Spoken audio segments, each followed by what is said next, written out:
नमस्कार दोस्तों, स्वागत है आपका राठौर के चैनल में। दोस्तों, आज से हम आप लोग के लिए फिजिक्स की क्लासेस लेकर के आ रहे हैं जो कि सीजीपीएससी मेंस, प्री, व्यापम और अन्य प्रतियोगी परीक्षाओं पर आधारित होगी, जिसमें आपको सिलेबस के साथ साथ उन सभी विषयों को कवर किया जाएगा जो कि एग्जाम में बार-बार पूछे जा रहे हैं बट सिलेबस में कहीं पर भी अंकित नहीं किए गए हैं दोस्तों। तो फिजिक्स एक बड़ा चैप्टर है जिसमें मुख्यतः रूप से प्रकाश और विद्युत को कवर किया गया है दोस्तों। ठीक है, तो कोशिश करेंगे हमको सारे प्रश्नों को कवर किया जाए जो कि आपको सिलेबस में मिलता नहीं है। तो दोस्तों, वक्त जाया ना करते हुए स्टार्ट करते हैं हम फिजिक्स। तो मैं जो फिजिक्स स्टार्ट कर रहा हूँ, पहला चैप्टर हमारा है वहाँ पर प्रकाश। तो हम देखते हैं प्रकाश क्या है, इसमें हम क्या क्या पढ़ेंगे दोस्तों। ठीक है, तो प्रकाश वास्तव में है क्या? प्रकाश एक विद्युत चुंबकीय तरंगे हैं जिनमें ऊर्जा होती है और जिसके कारण से हमें किसी वस्तु को देख पाते हैं। दोस्तों, क्या हम किसी अंधेरे कमरे में हम क्या किसी वस्तु को देख सकते हैं? जी नहीं, बिल्कुल नहीं सकते। तो हम किसी वस्तु को तभी देख पाएंगे जब वहाँ पर प्रकाश विद्यमान हो। ठीक है, फॉर एन एग्जाम्पल दोस्तों, मान लिया जाए पानी में किसी एक वस्तु का प्रतिबिंब आई बन रहा है जिसे हम यहाँ से देख रहे हैं। मान लिया जाए कि इस प्रतिबिंब के रास्ते में यदि कोई रुकावट रख दिया जाए तो क्या हम इस वस्तु को देख पाएंगे? नहीं। तो इस वस्तु को हम तब तक नहीं देख पाएंगे जब तक यहाँ से होकर जाने वाला प्रकाश हमारी आंखों पर ना पड़े। इसका मतलब किसी भी वस्तु को देखने के लिए हमको प्रकाश विद्यमान चाहिए या प्रकाश उस वस्तु से होकर के हमारे आंखों पर आनी चाहिए। ठीक है, तो प्रकाश है क्या? तो प्रकाश एक विद्युत चुंबकीय तरंग है जिसमें ऊर्जा होती है और इसके कारण से हम किसी वस्तु को हम देख पाते हैं।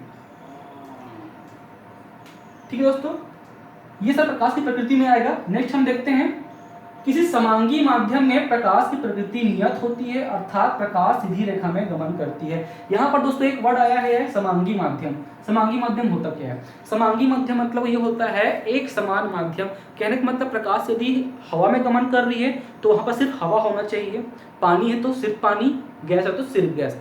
एक समांगी माध्यम यानी कि होमोजीनियस माध्यम, जहाँ पर उस माध्यम में जो भी कण होंगे वो होमोजीनियस होंगे, एक समान होंगे। ठीक है, हवा तो हवा, पानी तो पानी, या तो गैस तो गैस। तो इस माध्यम को हम कहते हैं समांगी माध्यम। तो यहाँ पर लिखा हुआ है, जब किसी समांगी माध्यम से प्रकाश की समांगी माध्यम में प्रकाश की प्रकृति नियत होती है, अर्थात प्रकाश सीधी रेखा में गमन करता है। प्रकाश की प्रकृति नियत होगी। नियत हुई कहने का मतलब प्रकाश की जितनी भी प्रॉपर्टी होंगी, चाल, वेग, सब क्या होगा उस माध्यम में नियत होगा। किसी एक माध्यम याद रखिएगा, यदि हवा है, यदि प्रकाश हवा में ही है तो थ्रू आउट जब तक वो हवा में गमन करते रहेगी उसकी प्रकृति एक समान रहेगी, जब तक कि वो माध्यम अपना परिवर्तित नहीं करती है। ठीक है, अब यदि प्रकृति एक समान है तो उसकी चाल भी क्या रहेगी? नियत रहेगी। प्रकाश एक सीधी रेखा में गमन करेगी। अच्छा, प्रकाश एक सीधी रेखा में गमन करेगी, इसका कहने का मतलब क्या है दोस्तों? क्या मान लीजिए कोई वस्तु यदि नीचे रखी हो और हम स्ट्रेट देख रहे हैं तो क्या उस वस्तु को हम देख पाएंगे? जी नहीं। हम वस्तु को कब तक देख नहीं पाएंगे? जब तक कि ठीक हमारे आंखों के वो सामने ना हो। कहने का मतलब इस पेन को यदि मुझे देखना है तो मुझे बिल्कुल स्ट्रेट पेन को देखना पड़ेगा। अगर ये पेन नीचे हो तो मुझे दिखाई नहीं देगा जब तक कि मेरी आंखें ठीक पेन के सामने ना हो। इसका कहने का मतलब यह है कि प्रकाश सीधी रेखा में गमन करती है। ठीक है दोस्तों, तो किसी भी एक समांगी माध्यम में प्रकाश की प्रकृति नियत रहती है, अर्थात प्रकाश एक सीधी रेखा में गमन करता है। नेक्स्ट है, प्रकाश को गमन के लिए किसी माध्यम की आवश्यकता नहीं होती है। हम सभी जानते हैं कि प्रकाश सूर्य से पृथ्वी तक पहुंचता है, जिसके बीच में माध्यम निर्वात है, यानी कोई भी माध्यम नहीं है। ठीक है, फिर भी प्रकाश हम पर पहुंचता है, हमारे तक आता है। इसका मतलब ये है कि प्रकाश को गमन करने के लिए किसी माध्यम की आवश्यकता नहीं होती है। और उस निर्वात में यानी कि जब कोई माध्यम ना हो तब प्रकाश की चाल जो मेजर की गई है वो है 3×10⁸ मीटर/सेकेंड। याद रखिएगा दोस्तों, 3×10⁸ मीटर/सेकेंड होती है प्रकाश की चाल निर्वात में। ठीक है दोस्तों, नेक्स्ट है, मान लीजिए दोस्तों कोई एक सरफेस है हमारे पास AB और इसमें कोई एक प्रकाश किरण आपतित होती है PQ। तब इस सतह पर कौन कौन सी घटनाएं हमको देखने को मिलती है, देखते हैं। इस प्रकाश किरण PQ का इस सरफेस में या तो पूरी की पूरी प्रकाश को ये परावर्तित कर देगा, या तो ये प्रकाश किरण इस सतह से पार करके निकल जाएगी, या क्या होगा दोस्तों, इस प्रकाश को सतह AB क्या कर लेगी? अवशोषित कर लेगी। तो किसी भी एक समांगी माध्यम से प्रकाश जब दूसरे समांगी माध्यम में प्रवेश करता है तो वहां पर निम्नलिखित 3 घटनाएं हो सकती है। या तो प्रकाश का परावर्तन हो जाएगा, या तो प्रकाश उस माध्यम से भी गुजर जाएगी, जिसे हम अपवर्तन कहते हैं, या तो प्रकाश किरणों को सतह क्या कर लेगा, अवशोषित कर लेगा। अब ये डिपेंड करता है परावर्तन, अपवर्तन या शोषण कब होगा, ये डिपेंड करता है कि इस सतह ए बी की प्रकृति कैसी है। अगर वो पॉलिश्ड होगा, दर्पण होगा, तो प्रकाश का क्या होगा, परावर्तन होगा। यदि वो सिंपल ग्लास होगा, कांच होगा, तो प्रकाश पार कर जाएगी, उसे हम क्या कहेंगे, अपवर्तन कहेंगे। यदि प्रकाश कोई और अन्य चीज होगा, लकड़ी होगा मान लीजिए, ठीक है, तो क्या हो जाएगा, प्रकाश का अवशोषण हो जाएगा। तो इस प्रकार से प्रकाश की 3 घटनाएं होती है, परावर्तन, अपवर्तन और अवशोषण। तो ये प्रकाश की प्रकृति है दोस्तों, जो हम देख चुके हैं। पहला क्या है कि प्रकाश एक विद्युत चुंबकीय तरंग है जिसमें ऊर्जा होती है, जिससे कारण किसी वस्तु को हम देख पाते हैं। नेक्स्ट है कि समांगी माध्यम में प्रकाश की प्रकृति नियत होती है, अर्थात प्रकाश सीधी रेखा में गमन करता है। थर्ड है प्रकाश को गमन के लिए किसी माध्यम की आवश्यकता नहीं होती, अर्थात प्रकाश निर्वात में गमन करता है। प्रकाश की चाल होती है 3×10⁸ मीटर पर सेकेंड। और प्रकाश जब भी किसी एक माध्यम से दूसरे माध्यम में प्रवेश करता है, समांगी माध्यम याद रखिएगा, एक समांगी माध्यम से दूसरे समांगी माध्यम प्रवेश करता है, तो 3 घटनाएं हो सकती है, प्रकाश का अवशोषण, प्रकाश का परावर्तन और प्रकाश का अपवर्तन। ठीक है दोस्तों, आगे हम देखते हैं।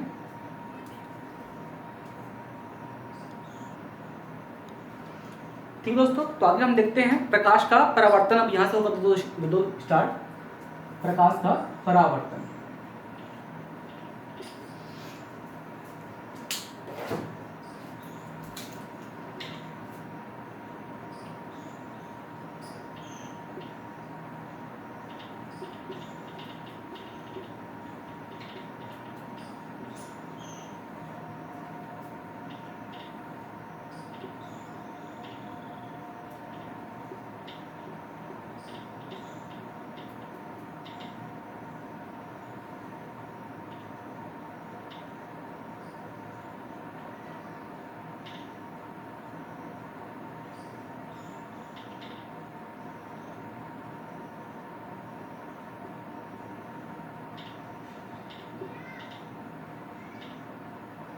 दोस्तों तो देखते हैं प्रकाश का परावर्तन होता क्या है। ठीक है, तो अभी भी हमने देखा जब भी प्रकाश कण किसी एक समांगी माध्यम से दूसरे समांगी माध्यम में प्रवेश करती है तो 3 घटनाएं होती है, प्रकाश का अपवर्तन, परावर्तन और अवशोषण।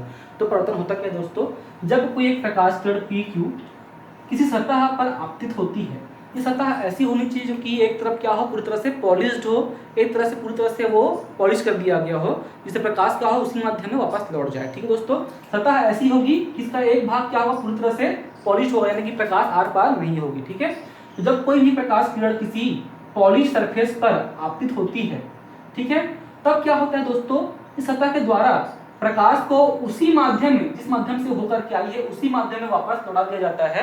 इस घटना को कहते हैं प्रकाश का परावर्तन। यानी कि जब कोई प्रकाश किरण किसी सतह पर टकराने के पश्चात यदि उसी माध्यम में वापस लौट जाए तो इसको कहते हैं प्रकाश का परावर्तन। ठीक है, शर्त क्या है, सतह कैसी होनी चाहिए, पॉलिश, तभी क्या होगा प्रकाश का परावर्तन, अदरवाइज क्या होगा, यहाँ पर ये प्रकाश किरण में से पार कर जाएगी। ठीक है, तो अब देखते हैं प्रकाश के परावर्तन में होता क्या है। ठीक है दोस्तों, तो यहाँ पर देखिए ये PQ है आपतित किरण, QR को हम ले लेते हैं परावर्तित किरण। ठीक है, तो दोस्तों देखो यहाँ पर प्रकाश के परावर्तन में नियम क्या है पूछता है, तो पहला है यहाँ पर हम देखेंगे ये आपतित किरण यहाँ पर आके मिली, यहाँ से ये हो गई परावर्तित, और यहाँ पर ये आपतित किरण और परावर्तित किरण का एंगल निकालने के लिए, कोण निकालने के लिए हमने इस बिंदु पर एक लंबवत रेखा खींच दी है MN, एक लंबवत रेखा खींच दी MN। इस लंबवत रेखा को हम कहते हैं अभिलंब, क्योंकि ये सतह AB पर क्या है, लंबवत है। मान लीजिए कोई प्रकाश किरण इस तरह से आपतित हो रहा है, उससे हमको एंगल निकालना है, कितने एंगल पर इंसिडेंट हुआ, तो क्या करना पड़ेगा, हमको एक इमेजिनरी लाइन ड्रा करना पड़ेगा। ठीक है, वर्टिकल, और उससे हम मापेंगे कि हमारा आपतित होने का एंगल क्या है या तो परावर्तित का एंगल क्या है। ठीक है, तो आपतित किरण और ये जो अभिलंब है इसके बीच जो कोण बनता है I, इसे हम कहते हैं आपतन कोण, आपतन कोण, कोण I। उसी प्रकार ये जो अभिलंब है MN और ये जो परावर्तित किरण है इसके बीच जो ये एंगल बना इसे हम कहते हैं R, ये है परावर्तन कोण, कोण R। तो I पर आपतन हुआ और आर पर क्या हुआ, परावर्तन। तो ये हो गया आपतन कोण आई और ये हो गया परावर्तन कोण आर। ठीक है दोस्तों, तो यहाँ पर हमको एक कॉमन चीज देखने मिल रही है कि ये इस बिंदु पर हमारा प्रकाश किरण आपतित हुआ है, तो इस बिंदु पर ध्यान देंगे आपतित किरण और परावर्तित किरण और अभिलंब इस बिंदु पर मिल रहे हैं। और ये बिंदु कहां पर है, ये बिंदु एक ही तल ए बी पर उपस्थित है। ठीक है दोस्तों, तो प्रकाश के परावर्तन का पहला नियम ये कहता है कि आपतित किरण, परावर्तित किरण और आपतन बिंदु पर अभिलंब तीनों एक ही तल पर उपस्थित होते हैं। फिर सुनिएगा, आपतित किरण, परावर्तित किरण और आपतन बिंदु पर अभिलंब ये तीनों एक ही तल पर उपस्थित होते हैं। यह है प्रकाश के परावर्तन का प्रथम नियम। द्वितीय नियम ये कहता है कि जब भी प्रकाश का परावर्तन होगा, ठीक है, समतल सतह से, तो हमेशा कोण I इज इक्वल टू कोण R होगा। कोण I इज इक्वल टू कोण R, सॉरी I है। ठीक है दोस्तों, तो प्रथम नियम ये कहता है कि आपतित किरण, परावर्तित किरण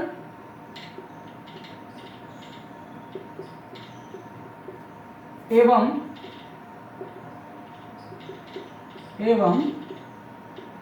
आपतन बिंदु पर अभिलंब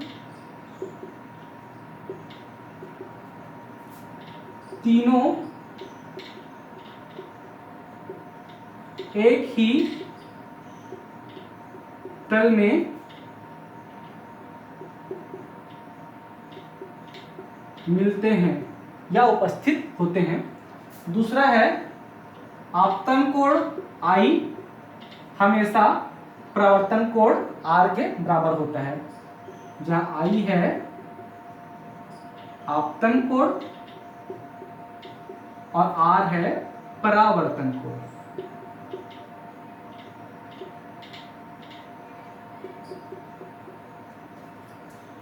ठीक है दोस्तों, ठीक है, तो ये है परावर्तन का नियम I is equal to R। ठीक है, नेक्स्ट देखते हैं।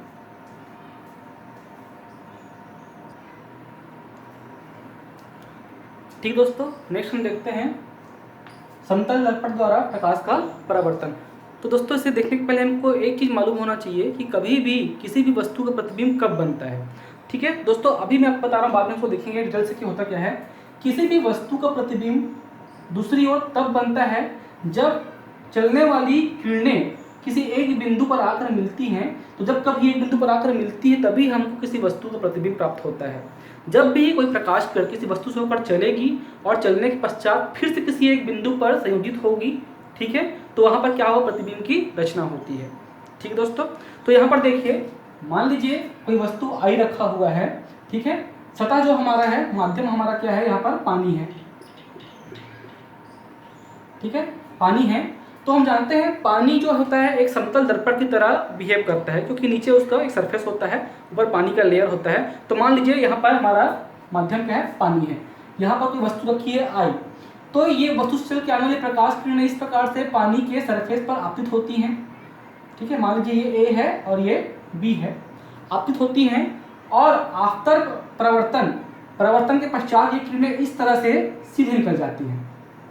ठीक दोस्तों, तो वस्तु I से चलकर आने वाली किरणें ए बी का यहाँ पर हो गया परावर्तन CD के रूप में।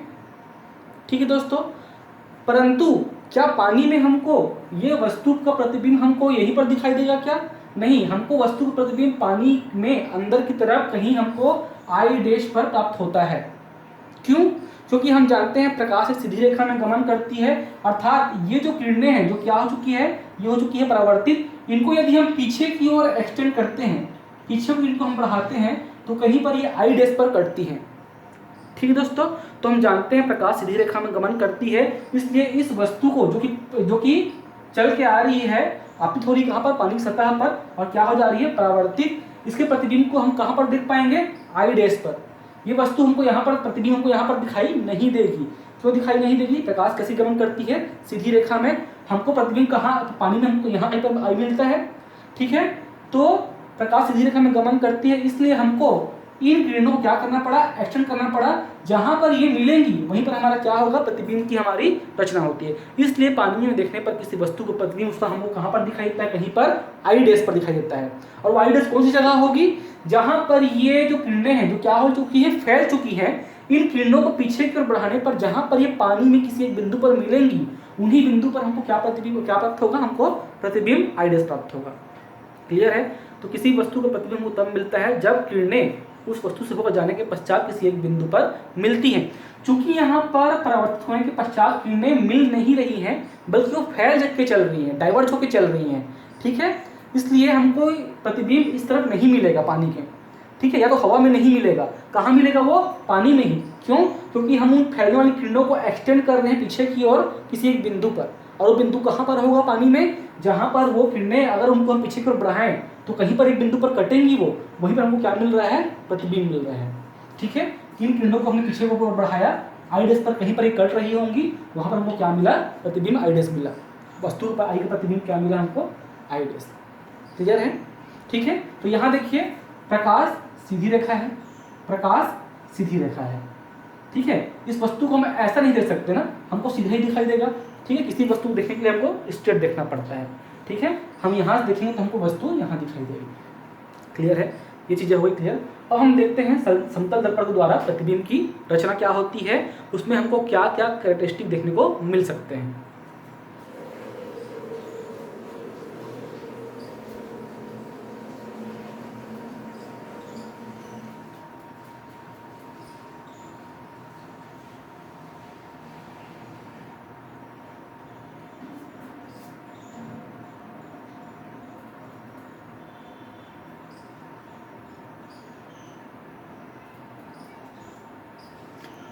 ठीक दोस्तों, तो मान लीजिए यहाँ पर हमारा कोई एक वस्तु है ए बी,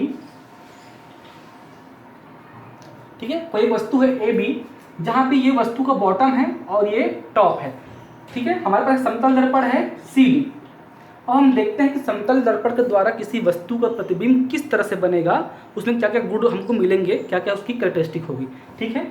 तो मान लीजिए वस्तु से चलने वाली ये बॉटम है और ये टॉप, तो बॉटम से हम दो किरणों को लेते हैं, तो ये दो किरणें चलकर दर्पण पर यहाँ इस बिंदु पर और इस बिंदु पर आपतित हुई, ठीक है। चूंकि दर्पण है, ये समतल दर्पण है, एक तरफ पॉलिश्ड है, तो वहां से किरणें क्या हो गई, परावर्तित, और आफ्टर परावर्तन के पश्चात किरणें इस प्रकार से फैल करके चल रही हैं, ठीक है। तो हम जानते हैं प्रकाश में किरणों को प्राप्त करने के लिए, एक बिंदु पर प्राप्त करने के लिए यदि कोई यहाँ से देख रहा होगा तो क्या करना पड़ेगा, उसको हमको पीछे की ओर कहीं पर एक्सटेंड करना पड़ेगा। तो इन प्रकाश किरणों को जो कि क्या हो चुकी है, परावर्तित हो चुकी है, इनको हम पीछे की ओर एक्सटेंड करते हैं तो इस बिंदु पर कहीं पर मिलती है, यानी कि वस्तु का बॉटम हो कहाँ पर मिला, यहाँ पर मिला, ठीक है। तो इस वस्तु के निचले भाग का प्रतिबिंब कहाँ पर मिलेगा, हमको इस जगह पर मिलेगा, ठीक है। उसी प्रकार हम टॉप को ले लेते हैं, तो टॉप चलने वाली दो किरणों को ले लिए, तो ऊपरी सतह चलने वाली दो किरणें, ये हो गई एक किरण ए, एक किरण हो गई बी। जब ये किरणें आपतित होती हैं दर्पण पर, ठीक है, तो इस प्रकार से किरणें क्या हो गई, परावर्तित हो गई, ये किरण हो गई और ये किरण हो गई, ठीक है। यहाँ से भी हम देख रहे हैं क्या करना पड़ेगा, किरणों को पीछे की ओर बढ़ाना पड़ेगा, ठीक है। तो हम किरणों को पीछे की ओर एक्सटेंड करते हैं, ठीक है, ये पीछे की ओर हम एक्सटेंड कर दिए, तो हमको इस जो टॉप है, ऊपरी सतह है, इसका प्रतिबिंब पीछे की ओर बढ़ाने पर कहाँ पर मिल रहा है, यहाँ पर हमको कहीं पर प्राप्त हो रहा है, ठीक है। फिर से एक बार समझिएगा, यहाँ पर एक वस्तु रखी थी ए बी, ये उसका ऊपरी सतह है और एक निचली सतह है। हमने निचली सतह से जाने वाली दो किरणों को लिया, जो ठीक है, जो कि परावर्तन के पश्चात फैल कर किस प्रकार चली, इनको हमने प्रतिबिंब प्राप्त करने के लिए किसी एक बिंदु पर मिलाने के लिए पीछे की ओर एक्सटेंड किया, तो ये यहाँ पर कहीं पर आकर मिली। सेम उसी प्रकार टॉप की जो किरणें हैं उनको हमने लिया, ठीक है, वो इस प्रकार से हो गई परावर्तित, जब इनको पीछे एक्सटेंड करते हैं तो यहाँ कहीं पर हमको वो प्राप्त होती हैं, ठीक है। और इस प्रकार हमको प्रतिबिंब क्या मिल गया, सी डी, हमको प्रतिबिंब मिल गया सी डी, ठीक है। तो यहाँ पर देखेंगे दोस्तों, जो प्रतिबिंब सी डी है, ठीक है, इसमें क्या क्या कैरेक्टरिस्टिक हमको देखने को मिला।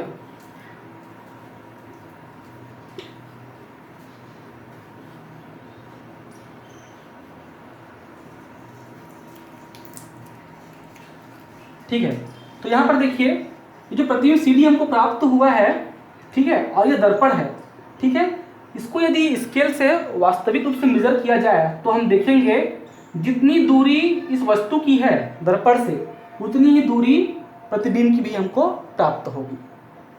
ठीक है दोस्तों, जितनी दूरी दर्पण किसकी है, वस्तु की है, उतनी दूरी किसकी होगी, प्रतिबिंब की प्राप्त होगी। ठीक है, अब देखिए यहाँ पर हमको जो प्रतिबिंब मिला है वो भी कैसा मिला है, सीधा मिला है। ठीक है, जैसे वस्तु है वैसे ही प्रतिबिंब है, ये नहीं कि सर नीचे बन गया पैर ऊपर। ठीक है, अगर वस्तु सीधा है, सर ऊपर है पैर नीचे है, तो प्रतिबिंब में भी सर कहाँ है, ऊपर है, पैर कहाँ है, नीचे। लेकिन दोस्तों वर्चुअली देखा जाए तो ये उल्टा हुआ। कहने का मतलब यदि हम लेफ्ट हैंड दिखाएंगे तो हमको क्या दिखाएगा, दर्पण राइट हैंड दिखाएगा। आपने देखा होगा कभी हम सेल्फी भी लेते हैं तो लेफ्ट का आता है राइट, राइट का आता है लेफ्ट। या दर्पण में कभी अपनी इमेज देखिए, आप अपने राइट हैंड को इस तरह से दिखाएं तो वो हमको लेफ्ट हैंड दिखाएगा। ठीक है, तो वर्चुअली वो होता है उल्टा। लेकिन अगर इस तरह से देखा जाए, सर कहाँ है पैर कहाँ है, तो सर वही मिलेगा जहाँ पर सर है, यानी कि सीधा प्रतिबिंब को मिलेगा। प्रतिबिंब सीधा होगा बट उसके जो मूवमेंट है लेफ्ट राइट के वो उल्टे होते हैं। ठीक है, तो पहला है वस्तु की दूरी प्रतिबिंब की दूरी दर्पण से समान होती है। ठीक है, दूसरा है प्रतिबिंब सीधा मिलता है। ठीक है, तीसरा है, ठीक है दोस्तों, यहाँ पर जो भी हमको प्रतिबिंब मिल रहा है ये वास्तविक नहीं है। वास्तविक क्यों नहीं है, क्योंकि हम जानते हैं प्रतिबिंब हमको तभी मिलता है जब किसी वस्तु से होकर आने वाली किरणें, ठीक है, अपवर्तन या प्रवर्तन के पश्चात किसी एक बिंदु पर आकर के मिलती हैं। ठीक है, फिर से एक बिंदु पर आकर के क्या होंगी, वो मिल जाएंगी, तभी प्रतिबिंब प्राप्त होता है। बट यहाँ पर हमको ये जो किरणें हैं ये क्या हो रही है, फैल करके चल रही हैं, प्रवर्तन के पश्चात फैल के चल रही हैं। ठीक है, इस तरह से फैल गई हैं, तो कहीं पर ये मिल नहीं रही हैं, उनको हम एक्सटेंड कर रहे हैं पीछे की ओर, या पीछे की ओर हम इमेजिन कर रहे हैं कि पीछे की ओर कहीं पर जा करके यहाँ पर कटेंगी, जहाँ हमको क्या मिलेगा, प्रतिबिंब। यानी कि दर्पण में हमको जो भी प्रतिबिंब दिखता है वो प्रतिबिंब कहाँ पर दिखता है, वो बिंदु होते हैं जहाँ पर यदि उन किरणों को जो कि फैल चुकी हैं अगर पीछे की ओर कहीं मिलाया जाए दर्पण में, तो जिस बिंदु पर वो कटेंगी उन्हीं बिंदुओं पर हमको हमारा क्या बोलना चाहिए, चित्र या जो भी है हमारा प्रतिबिंब दिखाई देता है। दर्पण में हम जब भी देखते हैं तो दर्पण जो इमेज दिखता है वो इमेज किस जगह पर होता है दर्पण में, तो उस जगह पर होता है जहाँ पर फैलने वाली जो किरणें जो फैल चुकी हैं हमसे जा करके, वो कहीं एक जगह पर मिल रही होंगी दर्पण में, वहाँ पर हमारा क्या बन रहा है, प्रतिबिंब बन रहा है पीछे की ओर, दर्पण के पीछे की ओर। ठीक है, तो इस प्रकार से जो बनने वाला प्रतिबिंब होगा वो होगा आभासी, ये वास्तविक नहीं होगा।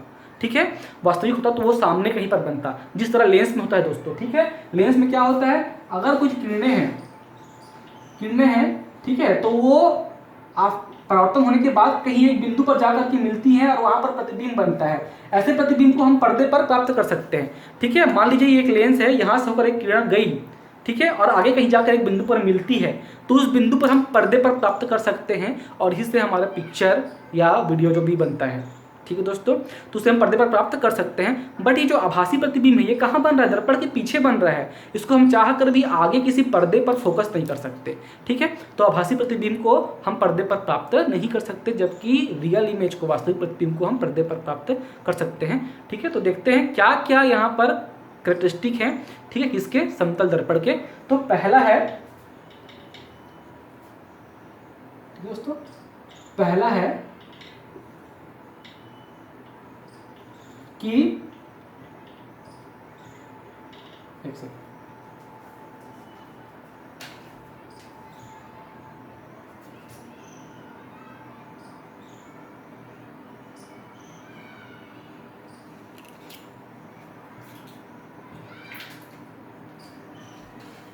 पहला है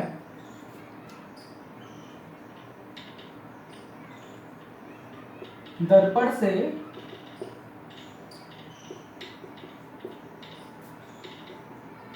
वस्तु की दूरी एवं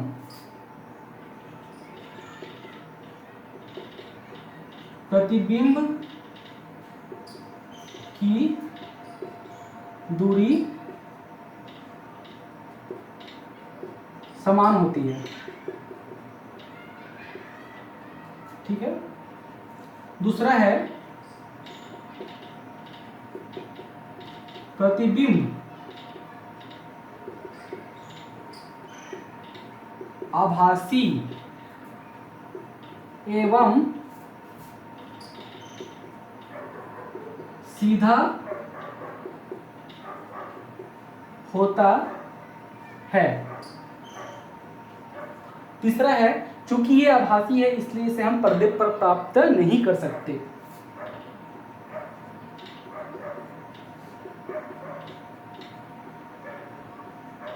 प्रतिबिंब को पर्दे पर प्राप्त नहीं किया जा सकता। ठीक है, ठीक दोस्तों, तो ये हो गया समतल दर्पण से बनने वाले प्रतिबिंब का गुण क्या क्या होगा। तो पहला है, जितनी वस्तु की दूरी होगी उतनी ही प्रतिबिंब की दूरी होगी, किससे? दर्पण से। दूसरा है, इससे बनने वाला प्रतिबिंब कैसा होगा? आभासी होगा, क्योंकि वास्तव में किसी बिंदु पर नहीं कट रही है, ये पीछे कहीं एक्सटेंड हो रही है। ठीक है, किरणें टकरा कर फैल गई, पीछे बढ़ाने पर कहीं पर वो मिल रही है पीछे की ओर दर्पण में। ठीक है, तो कैसा होगा? प्रतिबिंब आभासी होगा। ठीक है, तीसरा है, प्रतिबिंब को पर्दे पर प्राप्त नहीं किया जा सकता, क्योंकि ये आगे कहीं बन ही नहीं रही है, ये तो दर्पण के पीछे बन रही है, इसको हम किसी पर्दे पर फोकस करना है तो ये फोकस नहीं होंगी। ठीक है, ठीक है। चौथा है, प्रतिबिंब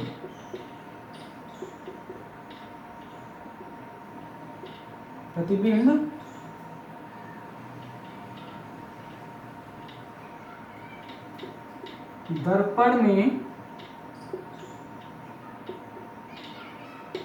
पीछे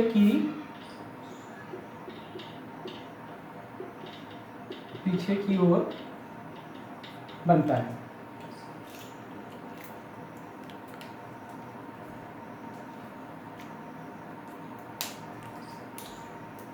ठीक है दोस्तों, तो आज के लिए बस इतना ही। कल हम स्टार्ट करेंगे गोलीय दर्पण और लेंस से प्रतिबिंब की रचना किस प्रकार से होगी। दोस्तों बने रहिए चैनल में, बहुत ही इंपॉर्टेंट है। मैं कोशिश करूँगा कि आपके हर कॉन्सेप्ट क्लियर किया जाए। आज फर्स्ट क्लास थी, ठीक है, इसलिए हमने बहुत स्लो स्टार्ट किया है। ठीक है, तो कल से हम देखेंगे गोलीय दर्पण और लेंस, इसके सारे आंखिक भी मैं आपको कराऊंगा और जितना हो सके डीप से इसकी आपकी स्टडी में करवाऊंगा। तो बने रहेगा, बहुत मजा आएगा आपको गोलीय दर्पण और लेंस के लिए।